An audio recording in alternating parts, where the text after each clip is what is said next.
মধ্যপ্রাচ্য এক ভয়াবহ উত্তেজনার দিকে এগোচ্ছে।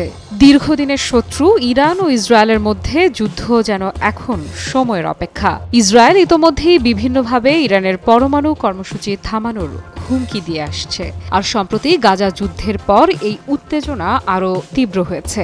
এখন প্রশ্ন, ইসরায়েল যদি ইরানের ওপর আঘাত হানতে চায় তাহলে সেটা কিভাবে ঘটতে পারে। তিনটি সম্ভাবনা বিশেষভাবে আলোচনায় এসেছে: ড্রোন হামলা, যুদ্ধবিমান হামলা এবং সবচেয়ে ভয়াবহ পারমাণবিক অস্ত্র প্রয়োগ। ইসরায়েল অত্যন্ত উন্নত প্রযুক্তির মালিক। তাদের ড্রোন প্রযুক্তি বিশ্বের সেরা কয়েকটির মধ্যে পড়ে। ছোট এবং নির্ভুল এই দুটি গুণ একত্রিত করে ড্রোনকে একটি মারাত্মক অস্ত্রে পরিণত করেছে। ইসরায়েল যদি ইরানের গুরুত্বপূর্ণ পরমাণু স্থাপনাগুলো আঘাত হানতে চায় তাহলে ড্রোন হামলা হতে পারে সবচেয়ে নিরাপদ ও কার্যকর পন্থা। বিশেষজ্ঞদের মতে এই হামলায় লয়টারিং ধরনের আত্মঘাতী ড্রোন ব্যবহার করা হতে পারে, যেগুলো আকাশে ঘুরতে ঘুরতে নির্দিষ্ট লক্ষ্য খুঁজে বের করে তারপর নিখুঁতভাবে বিস্ফোরিত হয়। ইরানের নাতাঞ্জ, ফোর্ডো বা ইস্পাহানের মতো পরমাণু গবেষণা কেন্দ্রে এমন আঘাত হানলে মারাত্মক ক্ষতি হতে পারে। তবে ইরান এখন রাশিয়ার থেকে উন্নত এয়ার ডিফেন্স সিস্টেম পাচ্ছে, তাই এই পথ পুরোপুরি ঝুঁকিমুক্ত নয়। ড্রোন নয়, এবার যদি ইসরায়েল বেছে নেয় সরাসরি যুদ্ধ বিমান দিয়ে হামলা, তাহলে দেখা যাবে 1981 সালের ইতিহাসের পুনরাবৃত্তি। সেই বছর ইসরায়েল ইরাকের ওসিরাত পারমাণবিক চুল্লি ধ্বংস করেছিল যুদ্ধবিমানের সাহায্যে।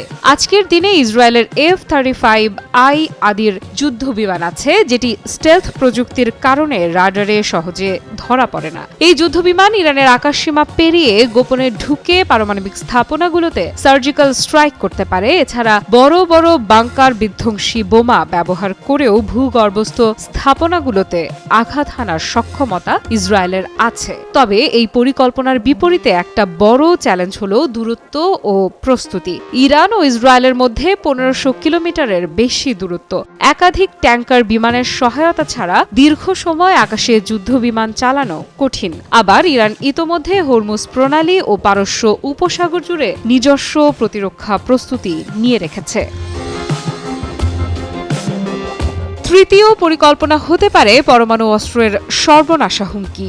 এটি সবচেয়ে ভয়ঙ্কর এবং বাস্তবে সবচেয়ে কম সম্ভাব্য। ইসরায়েল কখনো সরাসরি স্বীকার করেনি যে তারা পারমাণবিক শক্তিধর দেশ, কিন্তু গোটা বিশ্ব জানে তাদের গোপন অস্ত্রাগারে রয়েছে ব্যাপক পরমাণু বোমা। ধরে নেওয়া যাক, ইসরায়েল যদি ইরানকে এমন এক বার্তা দিতে চায় যেখানে সরাসরি পারমাণবিক হামলার হুমকি ব্যবহার করে, এটি হবে ইতিহাসের সবচেয়ে ভয়াবহ অধ্যায়। এর প্রতিক্রিয়া শুধু ইরান বা ইসরায়েলের মধ্যেই সীমাবদ্ধ থাকবে না, বরং গোটা মধ্যপ্রাচ্য, এমনকি বিশ্ব রাজনীতিতেও এর চরম অস্থিরতা নেমে আসবে।